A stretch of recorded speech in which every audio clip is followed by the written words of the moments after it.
Hello students, welcome to our channel Vidyan Pathshala make learning smart and easy. मैं हूं पायल। मैं आप सभी को वेलकम करती हूं विद्यान पाठशाला की ऑफिशियल यूट्यूब चैनल, जो कि है आपकी नेट सेट के लिए। जो लोग नेट सेट के प्रिपरेशन कर रहे हैं या फिर जो लोग सोच रहे हैं कि नेट सेट के प्रिपरेशन लेंगे, तो उन सभी के लिए हेल्पफुल होगा ये क्लास। तो जो कि आप लोगों को पता है कि मैं पेपर 1 आप लोगों को पढ़ाती हूँ। तो आज मैं टीचिंग एप्टीट्यूड के कुछ पोर्शन मैं आप लोगों को बताऊंगी, जिसमें कि एक इम्पॉर्टेंट सा टॉपिक है ये लेवल्स ऑफ टीचिंग। ओके, तो इसके साथ हम लोग थोड़ा बहुत थ्योरी देखेंगे एंड उसके साथ हम लोग एमसीक्यू प्रैक्टिस करेंगे। Okay, so let's start. देखो, जैसे कि teaching basically levels of teaching. अब लेवल्स ऑफ टीचिंग में जाने से पहले हमें ये देखना है कि टीचिंग का डेफिनेशन क्या होता है। What is teaching basically. So teaching का मतलब क्या होता है? सिर्फ ये कि मैं आपको पढ़ा रही हूँ यही टीचिंग है? नहीं, टीचिंग का मतलब बेसिकली क्या है? एक स्किलफुल एप्लीकेशन ऑफ नॉलेज। मेरा जो नॉलेज है मैं आपके साथ ये शेयर कर रही हूँ, या फिर मेरा जो एक्सपीरियंस है या नॉलेज या फिर एक्सपीरियंस या फिर कोई भी साइंटिफिक प्रिंसिपल जो कि आप लोगों को फैसिलिटेट कर रहा है। इसका मतलब क्या हुआ? To set up an environment to facilitate learning, मतलब जो कि आप लोग को सीखने में मदद मिल रहा है। मैं मेरा नॉलेज, मेरा एक्सपीरियंस आपके साथ शेयर कर रही हूँ और इसके थ्रू आप लोगों को लर्निंग में ईजी हो रहा है। मतलब कि कुछ भी लर्न करना आपके लिए इजी हो रहा है। So teaching is a process in which the learner, teacher and other variables are organised in a systematic way to attain some predetermined goals.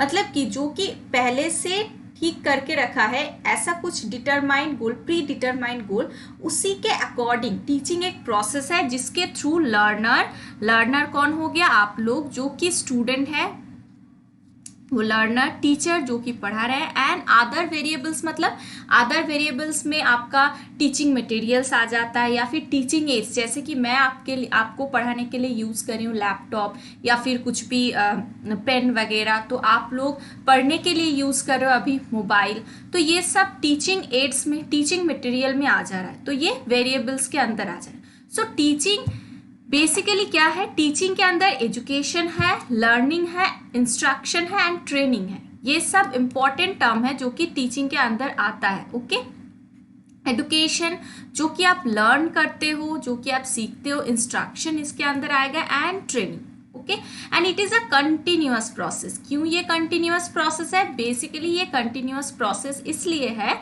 क्योंकि ये लाइफ टाइम ये टीचिंग चलते जा रहा है। ऐसा नहीं कि टीचिंग सिर्फ आपको कोई टीचर ही दे सकता है। टीचिंग आप कुछ भी दूसरे चीज़ों से भी आप सीख सकते हो, कुछ ना कुछ। जैसे कि अब हमारा देखो डेली लाइफ में मॉर्निंग से लेके नाइट तक आप कोई भी एक्सपीरियंस कर रहे हो एनवायरनमेंट के थ्रू, कहीं भी जा रहे हो, कुछ कर रहे हो, तो उसमें भी आपको कुछ ना कुछ देख रहे हो, तो उसमें भी आपको कुछ ना कुछ सीखने के लिए मिल रहा है। So teaching is not necessary कि टीचर ही वो टीचिंग प्रोवाइड करेगा। टीचिंग आप दूसरे कुछ सोर्स से भी आपको मिल सकता है। सो टीचिंग बेसिकली, अगर कोई टीचर आपको टीचिंग देता है या फिर कोई टीचर के थ्रू आप लर्न करते हो कुछ, तो वो बेसिकली क्या होता है? वो टीचर आपके साथ उनका नॉलेज, उनका एक्सपीरियंस शेयर करते हैं। ओके, एंड ये सेल्फ ऑर्गेनाइजेशन के थ्रू और लेके जाता है। सेल्फ ऑर्गेनाइजेशन का मतलब है बेसिकली ये जो टीचिंग है ना, टीचिंग ये स्टूडेंट, टीचिंग इम्पॉर्टेंट क्यों है? Why teaching is important? Not because कि स्टूडेंट को डिग्री हासिल करना है या फिर डिग्री लेके उसको एक सर्टेन पॉइंट पे जाना है, वो तो एक है ही, लेकिन टीचिंग का मेन मकसद ये है कि टीचिंग के थ्रू स्टूडेंट का पर्सनालिटी डेवलप करना होता है। ओके, सो ये इसीलिए इसको बोला जाता है कि ये सेल्फ ऑर्गेनाइजेशन की तरफ लेके जाता है आपको। Okay, so basically this is the what teaching said, that ये एक knowledge, experience and scientific principle जो कि आपको लर्न करने में मदद करता है। टीचिंग एक प्रोसेस है जहाँ पे learner, teacher and other variables एक ऑर्गेनाइज सिस्टमेटिक वे में मतलब कंप्लीट करते हैं उसको, एंड वो गोल को अचीव करने में हेल्प करता है। एंड टीचिंग में एजुकेशन आता है, लर्निंग आता है, इंस्ट्रक्शन आता है, ट्रेनिंग भी आता है। टीचिंग एक लॉन्ग टाइम प्रोसेस है, मतलब कि ये कंटिन्यूअस प्रोसेस है, लॉन्ग टाइम, क्योंकि लाइफ लॉन्ग आप कुछ ना कुछ सीखते ही जाते हो, तो इसलिए टीचिंग एक कंटिन्यूअस प्रोसेस है। ओके, सो ये हो गया आपका बेसिकली आप बोल सकते हो डेफिनेशन ऑफ टीचिंग या फिर एम्स ऑफ टीचिंग। अब लेवल्स ऑफ टीचिंग में इम्पॉर्टेंट जो है, जो कि जहाँ से क्वेश्चन पूछा जाता है, वो आपका है 3 लेवल्स ऑफ टीचिंग। एक आपका हो गया मेमोरी लेवल, एक आपका हो गया मेमोरी लेवल ऑफ टीचिंग, दूसरा आपका हो गया understanding level of teaching. Okay, and the third one is reflective level of teaching. अब देखो मेमोरी लेवल मतलब कि सबसे लोअर लेवल में जो होता है, जो लेवल ऑफ टीचिंग होता है, वो होता है आपका मेमोरी लेवल। इसका मतलब है यहाँ पे मतलब थॉटफुल जो होता है ना, थॉट, आपको सोचना कम पड़ता है। लिस्ट थॉटफुल लेवल होता है, मतलब कि आपको सोचना कम पड़ता है। सो लिस्ट थॉटफुल लेवल हो गया मेमोरी लेवल। उससे ज़्यादा अगर कि थोड़ा ज़्यादा आपको अगर सोचना पड़े तो वो हो गया आपका अंडरस्टैंडिंग लेवल। और सबसे मोस्ट थॉटफुल जो लेवल आपका होता है वो आपका हो जाता है रिफ्लेक्टिव लेवल। तो ये जो मेमोरी लेवल, ये जिसने प्रोपोनेंट किया था या फिर ये जो लेवल जिसने दिया था वो है हार्वर्ड, और अंडरस्टैंडिंग लेवल दिया था मॉरिसन ने, एंड रिफ्लेक्टिव लेवल दिया था हंट ने। तो यहाँ से डायरेक्ट क्वेश्चन बनता है कि ये मेमोरी लेवल किसने दिया हुआ है, अंडरस्टैंडिंग लेवल किसने दिया हुआ है, या फिर रिफ्लेक्टिव लेवल किसने दिया हुआ है। तो ये आपको याद रखना है। ओके, अब हम लोग थोड़ा डिटेल्स में जाएंगे कि ये लेवल्स ऑफ टीचिंग होता क्या है। ओके, सो देखो फर्स्ट तो मेमोरी लेवल्स ऑफ टीचिंग, ये होता क्या है।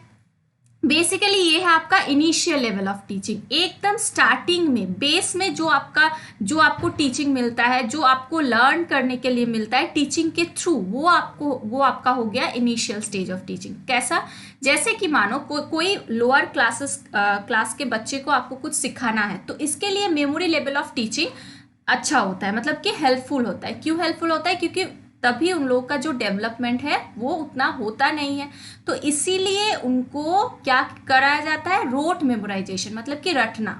आपको वो ऐसे उनको सिखाना है कि वो उसको रट सके, मतलब कि वो अंडर डेवलपमेंट में रहता है, मतलब अंडर डेवलप्ड रहता है, तो इसीलिए उसका ब्रेन उतना डेवलप नहीं होता है, तो उसको उसमें समझने का जो कैपेसिटी है, समझने की जो क्षमता है वो कम होता है।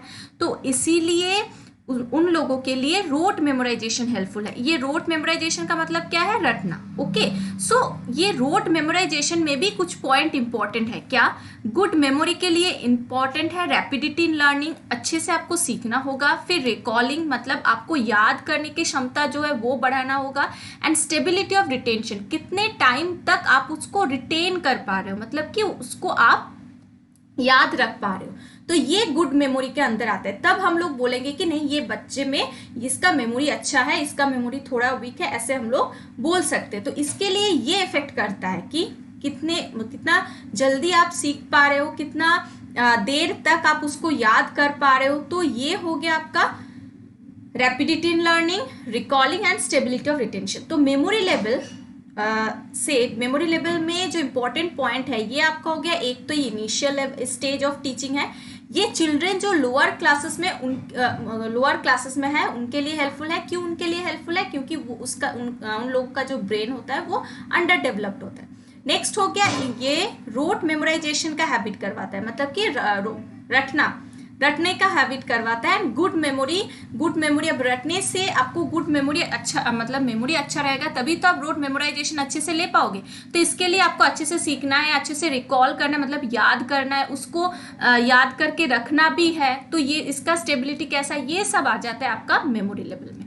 ओके, सो नेक्स्ट हम लोग आ जाएंगे अंडरस्टैंडिंग लेवल। सो देखो अंडरस्टैंडिंग लेवल में ये फोकस किया जाता है mastery of subjects through memory plus insight. इसमें मेमोरी तो है, मेमोरी है, उसके साथ साथ इनसाइट में भी जाना है, मतलब कि उसको आपको जो सब्जेक्ट आप पढ़ रहे हो उसको आपको समझना भी है। सिर्फ ऐसा नहीं है कि आपने रोट मेमोराइजेशन कर लिया या फिर रट लिया तो हो गया, वो आपका मेमोरी लेवल में हो जाएगा। इसमें रटना भी है, मतलब मेमोरी भी है, प्लस इनसाइड भी है, आपको समझना भी है। तो आप जब समझेंगे, कोई स्टूडेंट अगर समझेगा कोई चीज़ या फिर कोई भी टॉपिक, तो उससे वो जनरलाइज कर पाएगा, वो टॉपिक से उसने क्या सीखा, क्या प्रिंसिपल है, उसका फैक्ट्स, ये सब उसको याद नहीं करना है, उसको समझना है। अगर आप प्रिंसिपल फैक्ट्स मतलब प्रिंसिपल आप रट लोगे तो आप उसका जो जब एप्लीकेशन होगा तब वो आप अच्छे से नहीं कर पाओगे। ओके, तो इससे क्या होगा, अगर आप समझते हो कोई भी चीज़ तो इंटेलेक्चुअल बिहेवियर जो है, आपको आपका समझने का जो क्षमता है वो बढ़ता है। ओके, आप कोई भी काम कर रहे हो तो उसमें आपका जो पोटेंशियलिटी है वो बढ़ता है। तो students and teacher both active होता है ये टीचिंग में। मेमोरी लेवल में ज़्यादा एक्टिव कौन रहता है, बच्चे लोग रहते हैं। ओके, अंडरस्टैंडिंग लेवल में students and teacher both are active in this level of teaching, दोनों ही एक्टिव रहते हैं। ओके, टीचर को समझाना पड़ता है, स्टूडेंट को समझना पड़ता है। क्लियर? अब देखो नेक्स्ट जो इम्पोर्टेंट सा लेवल है वो आपका हो गया रिफ्लेक्टिव लेवल ऑफ टीचिंग। ये सबसे लोएस्ट लेवल कौन सा हो गया, मेमोरी लेवल ऑफ टीचिंग। सबसे हाईएस्ट लेवल कौन सा है, रिफ्लेक्टिव लेवल ऑफ टीचिंग। तो ये आपको याद रखना है। इसमें क्या किया जाता है, इसमें प्रॉब्लम सेंट्रिक अप्रोच पे ध्यान दिया जाता है। प्रॉब्लम सेंट्रिक, ये बहुत इंपॉर्टेंट सा एक वर्ड है, प्रॉब्लम सेंट्रिक। मतलब कि आपको अपने आप से खुद से प्रॉब्लम को सॉल्व करना है। तो ऐसे स्टूडेंट, तो लर्नर जो है यहाँ पे मोटिवेटेड रहते हैं, एक्टिव रहते हैं। अगर वो एक्टिव नहीं रहेंगे तो वो प्रॉब्लम को सॉल्व खुद से नहीं कर पाएंगे, उसको टीचर का मदद तब लेना पड़ेगा।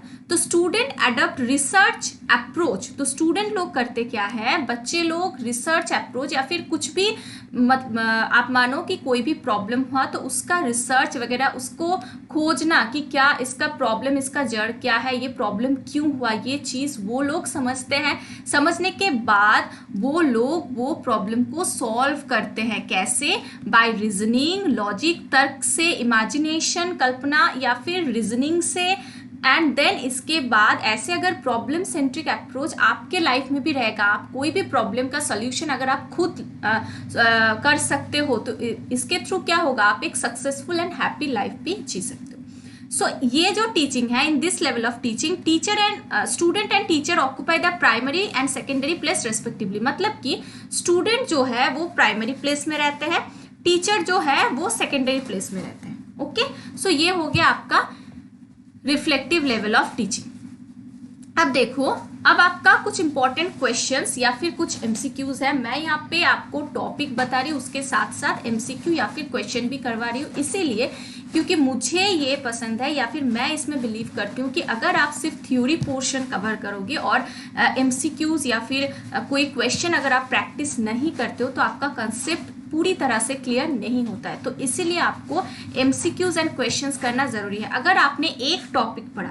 तो मिनिमम 10 क्वेश्चंस आप उस टॉपिक रिलेटेड कीजिए कि आप कितना सॉल्व कर पा रहे हो, तभी आपका वो कंसेप्ट अच्छे से क्लियर होगा। ओके, सो इसीलिए क्वेश्चन या फिर एमसीक्यू करना बहुत इंपॉर्टेंट है। तो यहाँ पे देखो, फर्स्ट क्वेश्चन क्या है, विच of the following is the sequence of different levels of teaching. Okay, difference level of teaching.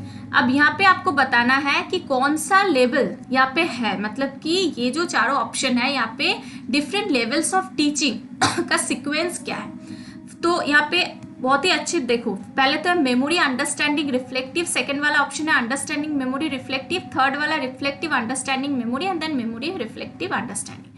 तो यहाँ पे हमने अच्छे से देखा कि सबसे लोअर में कौन सा आता है, memory level of teaching, then उसके बाद आता है understanding level of teaching, and then reflective level. Memory level of teaching जो कि सबसे लोएस्ट है, अंडरस्टैंडिंग बीच में आता है जिसमें कि आपका मेमोरी प्लस इनसाइट टॉपिक का दोनों जरूरी है, एंड उसके बाद रिफ्लेक्टिव लेवल ऑफ टीचिंग जो कि हाईएस्ट लेवल ऑफ टीचिंग होता है, जहाँ पे आपको प्रॉब्लम सेंट्रिक अप्रोच देखने के लिए मिलता है। नेक्स्ट क्वेश्चन देखो, at which of the following teaching levels classroom environment is required to be sufficiently open and independent. ये जो क्वेश्चन है ना जो मैं करवा रही हूँ, ये कुछ क्वेश्चन ऐसा है जो कि आपको प्रीवियस ईयर में देखने के लिए मिलेगा।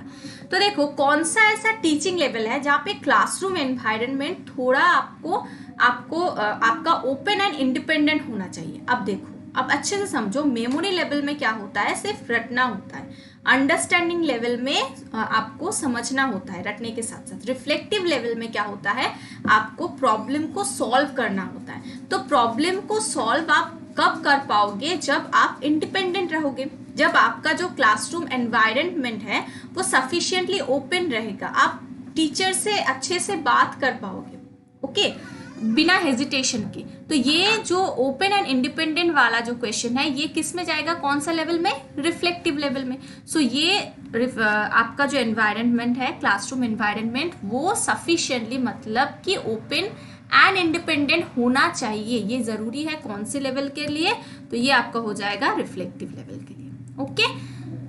नेक्स्ट क्वेश्चन में आ जाता है, with smaller classes teachers are much more able to, मतलब कि अगर क्लास छोटा होगा तो टीचर्स कौन से चीज, इनमें से कौन से चीज के लिए अच्छे से ये कौन सा जो ऑप्शन है अच्छे से कर पाएंगे, आइडेंटिफाई लर्निंग प्रॉब्लम्स, अच्छे से प्रॉब्लम्स को समझ पाएंगे, प्रोवाइड इंडिविजुअल अटेंशन, हर एक बच्चे को इंडिविजुअली अटेंशन दे पाएंगे, adapt instruction to individual differences among student, मतलब कि हर एक स्टूडेंट तो मतलब जो है ईच एंड इंडिविजुअल जो स्टूडेंट है तो उनमें इंडिविजुअल डिफरेंस देखने के लिए मिलता है। मतलब सब स्टूडेंट तो एक जैसा नहीं होता है, किसी में अंडरस्टैंडिंग का क्षमता ज़्यादा होता है, मतलब समझने का क्षमता ज़्यादा होता है, किसी में कम होता है, कोई रोट मतलब कि मेमोरी जिसका किसी का तेज होता है, किसी का कम होता है। तो उसी के अकॉर्डिंग टीचर ध्यान दे पाएंगे इंस्ट्रक्शन, मतलब इंस्ट्रक्शन को यूज़ करके। तो ये तीनों में देखो, अगर क्लास छोटा होगा तो वो प्रॉब्लम भी आइडेंटिफाई कर पाएंगे ज़्यादा, वो इंडिविजुअल अटेंशन भी दे पाएंगे, और वो इंडिविजुअल डिफरेंसेस को भी, मतलब हर एक स्टूडेंट जो कि अलग अलग है, मतलब सब में सबका क्वालिटी एक जैसा नहीं है, तो उनको अच्छे से हर एक स्टूडेंट को, ईच एंड इंडिविजुअल को देख के वो उसके अकॉर्डिंग वो ध्यान दे पाएंगे। तो इसमें ऑप्शन होगा आपका ऑल ऑफ द अबव। अब नेक्स्ट एक कोट है कि education is man making, it is that by which character is formed, strength of mind is increased, intellect is expanded, and by which man can stand on his own feet. Education is man making, it is that जहाँ पे आपका character formation होता है, strength of mind increase होता है, बढ़ता है, intellectuality वो भी एक्सपैंड होता है, बढ़ता है, और जहाँ पे मैन मतलब कि कोई भी इंसान अपने पैरों पे खड़ा हो सकता है। तो ये जो कोटेशन है ये दिया है स्वामी विवेकानंद जी ने, ओके। चलो नेक्स्ट जो क्वेश्चन है, इफेक्टिव टीचिंग। इफेक्टिव टीचिंग में कब हम लोग बोलेंगे, हम लोग बाद में और भी इफेक्टिव टीचिंग का जो आपका टॉपिक है, ये थ्योरी पोर्शन ये अच्छे से करेंगे। तो इफेक्टिव टीचिंग, यहाँ पे जो टीचिंग आपने देखा, तो इफेक्टिव टीचिंग आप ऐसे भी बोल सकते हो कि मानो कि आपने थ्योरी पोर्शन नहीं पढ़ा, इफेक्टिव टीचिंग क्या होता है, तो आप ऐसे ही बोलो ऑप्शन पढ़ के कि अच्छे से टीचिंग, हम लोग बोलेंगे कि यहाँ पे अच्छे से टीचिंग हो रहा है किस बात पे, जहाँ पे टीचर तो एक्टिव है लेकिन स्टूडेंट एक्टिव नहीं है, मतलब टीचर तो पढ़ा रहे हैं लेकिन स्टूडेंट अच्छे से बात नहीं सुन रहा है। टीचर मे बी एक्टिव और inactive but students are active, okay, मतलब टीचर एक्टिव भी हो सकता है, इनएक्टिव भी हो सकता है, लेकिन स्टूडेंट्स एक्टिव है। तो टीचर अगर इनएक्टिव हो गया तो स्टूडेंट्स तो कंसंट्रेशन ही नहीं दे पाएंगे या फिर आपका अटेंशन नहीं दे पाएंगे। तो teacher is active, students are active, जहाँ पे टीचर भी एक्टिव है, स्टूडेंट्स भी एक्टिव है, मतलब कि टीचर भी पढ़ा रहा है, स्टूडेंट भी अच्छे से रिस्पॉन्स कर रहा है, फीडबैक आ रहा है। तो ये सब, ये जो होगा इफेक्टिव टीचिंग, वो कौन सा वाला ऑप्शन होगा, आपको ऑप्शन पढ़ के ही पता चल रहा है, जहाँ पे teacher is active and students are active both. अब teaching will be effective if the teacher, teaching कब इफेक्टिव होगा, जब टीचर, फर्स्ट ऑप्शन देखो, is the master of the subject, वो सब्जेक्ट में टीचर मास्टर है, okay, has much experience in teaching the subject, वो subject में उन टीचर, जो टीचर वो सब्जेक्ट पढ़ा रहे हैं उनमें उसका एक्सपीरियंस बहुत अच्छा है, starts from what students know already, okay, ऐसे जगह से वो स्टार्ट कर रहे पढ़ाना जो स्टूडेंट्स को ऑलरेडी पता है, okay, uses many instructional facilities, जहाँ पे बहुत सारा इंस्ट्रक्शनल फैसिलिटीज वो मतलब कि वो यूज करें। अब देखो यहाँ पे जो चारों ऑप्शन है, चारों ऑप्शन ही सही है, सब्जेक्ट में मास्टर होना चाहिए, एक्सपीरियंस रहना चाहिए, ओके, इंस्ट्रक्शनल फैसिलिटीज भी आपको यूज करना चाहिए, लेकिन starts from what students know already, ये सबसे इंपॉर्टेंट सा कैरेक्टरिस्टिक्स है। क्यों? क्योंकि इसको कहा जाता है, जो कि हम लोग बाद में पढ़ेंगे, मैक्सिम्स ऑफ टीचिंग। इसको कहा जाता है Maxim's of teaching. Okay, so ये मैक्सिम्स ऑफ टीचिंग में एक पॉइंट आता है नोन टू अननोन। टीचिंग कैसा होना चाहिए? नोन टू अननोन, मतलब कि स्टूडेंट को आप एक चीज जो पढ़ाओगे, जो टॉपिक आप आज स्टार्ट कर रहे हो, उसमें क्या होगा, आप स्टूडेंट को कुछ ऐसा फैक्टर बोलेंगे, कुछ ऐसा क्वेश्चंस पूछेंगे जिसके थ्रू स्टूडेंट, आपको पता चलेगा कि स्टूडेंट का नॉलेज है उसमें, तो वहां से आपको पढ़ाना स्टार्ट करना है। जैसे कि मानो कि जैसे कि आप स्टूडेंट्स को विटामिन्स के बारे में पढ़ा रहे हो, विटामिन्स के बारे में आप स्टूडेंट्स को पढ़ा रहे हो। ओके, विटामिन्स, वेट, सो आप स्टूडेंट्स को विटामिन्स के बारे में पढ़ा रहे हो। अब डायरेक्ट आप जाके तो ये नहीं पूछ सकते कि विटामिन्स, आप बोलो स्टूडेंट्स, मतलब आप पढ़ाने गए और आप बोलने लगे कि विटामिन्स ये होता है, विटामिन्स में ये रहता है, तो वो रिलेट नहीं कर पाएगा उतना। ओके, सो आपको ऐसा पढ़ाना है कि आपको सपोज हम लोगों को पता है कि विटामिन्स रहता किस में है, आपका रहता है फ्रूट्स में, वेजिटेबल्स में, तो आपको ऐसा बोलना है कि आपने ये फ्रूट्स देखा है। जैसे कि सपोज मैं एग्जांपल दे रही हूँ कि आपने ये वाला फ्रूट्स देखा है, कुछ भी आप फ्रूट्स का नाम बोले, या फिर कुछ भी कोई फ्रूट्स का आपने पिक्चर दिखाया, या फिर वेजिटेबल्स दिखाया, तो आपने स्टूडेंट से पूछा कि आपने ये फ्रूट्स देखा है या फिर ये वेजिस देखा है, तो ये जो फ्रूट्स है ना, इसमें ये वाला विटामिन रहता है, ये जो वेजिटेबल्स है ना, इसमें ये वाला विटामिन रहता है। ये जो ऑरेंज कलर का फ्रूट है ना, ये जो कलरफुल फ्रूट आपको दिख रहा है ना, जैसे कि ऑरेंज, येलो, आपने कोई चार्ट दिखाया, तो इसमें ये सब कलरफुल जो फ्रूट्स है, इसमें विटामिन ए रहता है। ओके, तो आपको ऐसे पढ़ाना है। आप जब पूछोगे आपने देखा है ये फ्रूट्स, तो स्टूडेंट बोलेगा कि हाँ हमने देखा है ये फ्रूट्स, हमने खाया भी है ये फ्रूट्स, तो वो रिलेट कर पाएंगे। आपको समझ में आ रहा है? तो आपको ऐसे पढ़ाना है, नोन टू अननोन जाना है, अननोन टू नोन नहीं जाना है। मतलब कि आप जो टॉपिक पढ़ा रहे हो, तो आपको पहले देखना है कि वो टॉपिक रिलेटेड स्टूडेंट को क्या पता है, देन आपको धीरे धीरे आगे बढ़ना है। ओके, तो ये इंपॉर्टेंट है। इसमें टीचिंग इफेक्टिव होता है जब टीचर स्टार्ट करते हैं व्हाट स्टूडेंट्स नो ऑलरेडी, जो स्टूडेंट्स को पहले से पता है। ओके, चलो नेक्स्ट जो क्वेश्चन है, नेक्स्ट क्वेश्चन आपका है the main aim of classroom teaching. Classroom teaching का मेन एम क्या है, मेन उद्देश्य क्या है? Okay, to give information provide करना, to develop inquiring mind, to develop personality of students, to help students pass examination. अब देखो इसमें कि जो है आपका to give information, to help students pass examination, ये सब तो है, लेकिन मेन एम यहाँ पे क्लियरली बोला गया है कि मेन एम क्या है। तो यहाँ पे दो ऑप्शन हो सकता है, ऑप्शन बी, ऑप्शन सी, कि स्टूडेंट का माइंड, इंक्वायरिंग माइंड डेवलप करना, ताकि वो अच्छे से क्वेश्चंस और अच्छे से पूछे। जितना ज़्यादा क्वेश्चंस वो लोग पूछेंगे उतना अच्छे से समझ पाएंगे टॉपिक। या फिर स्टूडेंट का पर्सनालिटी डेवलप करना। तो यहाँ पे दो ऑप्शन हो सकता है। तो इसमें क्या होता है, जो एनटीए आपका आंसर की देता है, तो वो आपका आंसर माना जाता है। ओके, मतलब एनटीए एक फाइनल आंसर की प्रोवाइड करते हैं। तो ऐसे केसेस में वो लोग जो आंसर देते हैं, या फिर ऐसा भी होता है कि आपने मानो दो ही ऑप्शन को उन्होंने बोल दिया कि दो ही ऑप्शन ठीक है, तो मेरे हिसाब से अगर आप यहाँ पे ऑप्शन में जाओ, करेक्ट ऑप्शन में, कि मेन एम क्या है, तो ये होगा ये वाला option C, to develop personality of students. का मेन मोटिव तो यही है, स्टूडेंट्स का पर्सनालिटी डेवलप करना।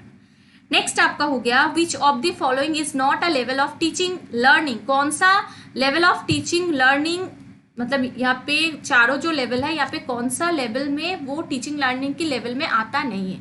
तो देखो डिफरेंशिएशन लेवल, पहले ही जो लेवल गिवन है, क्या ये आता है? नहीं आता है। पहले तो मेमोरी लेवल आता है, उसके बाद अंडरस्टैंडिंग लेवल आता है, देन रिफ्लेक्टिव लेवल आता है। तो इसका आंसर क्या होगा? इसका आंसर आपका हो जाएगा डिफरेंशिएशन लेवल, क्योंकि ये होता नहीं है। नेक्स्ट देखो आपका question 9, A teacher should provide overview of the topic to be taught in the class. A teacher जो कि क्लास में पढ़ा रहे हैं, वो टॉपिक जो पढ़ाने वाले हैं उसका ओवरव्यू पहले उनको प्रोवाइड करना चाहिए। उसका ओवरव्यू एक देना चाहिए कि हाँ मैं आज ये टॉपिक पढ़ाऊंगी, इसमें ये सारा कुछ है। Should have good communication skill, जो टीचर आपको पढ़ा रहे हैं उनका कम्युनिकेशन स्किल अच्छा होना चाहिए, मतलब स्टूडेंट से अच्छे से इंटरेक्शन वो अच्छे से कर पाते हैं, ये क्वालिटीज़ उनमें रहना चाहिए। शुड कमांड ओवर इस सब्जेक्ट, मतलब कि वो सब्जेक्ट में उनका मास्टरी होना चाहिए। तो ये तीनों टीचर के लिए इम्पॉर्टेंट है। कम्युनिकेशन स्किल भी होना चाहिए, अगर सब्जेक्ट में उनका नॉलेज नहीं रहेगा तो वो सब्जेक्ट कैसे पढ़ाएंगे। एक्सपीरियंस रहना चाहिए, कम्युनिकेशन स्किल होना चाहिए ताकि अच्छे से स्टूडेंट के साथ बातचीत कर सके। देन उसके साथ साथ जो टॉपिक वो पढ़ाएंगे उसका एक ओवरव्यू प्रोवाइड करना चाहिए। तो ये सब ऑप्शन इंपॉर्टेंट है, तो इसीलिए इसका ऑप्शन क्या हो जाएगा, ऑल ऑफ द अबव। अब नेक्स्ट क्या है, who has the list chance of becoming an effective teacher.